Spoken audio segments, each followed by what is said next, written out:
আসসালামু আলাইকুম। অনেক সময় আমরা দোকান থেকে মুড়ি কিনে আনি। বাসায় নিয়ে আসার পরে দেখি মুড়িটা নরম বা বাসায় অনেকদিন থাকলেও মুড়িটা নরম হয়ে যায়।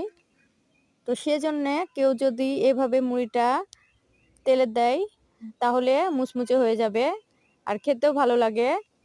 প্রথমে কড়াইয়ে সরিষার তেল দিয়ে তারপরে একটু পেঁয়াজ, একটু মরিচ, অল্প একটু লবণ, হলুদ দিয়ে পেঁয়াজটা ভেজে নিতে হবে।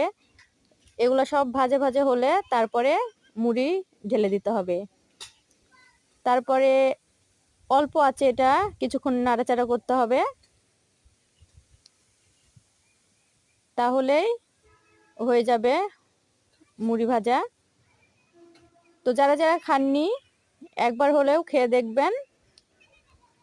সবাই ভালো থাকবেন, দেখা হবে পরের ভিডিওতে। আল্লাহ হাফেজ।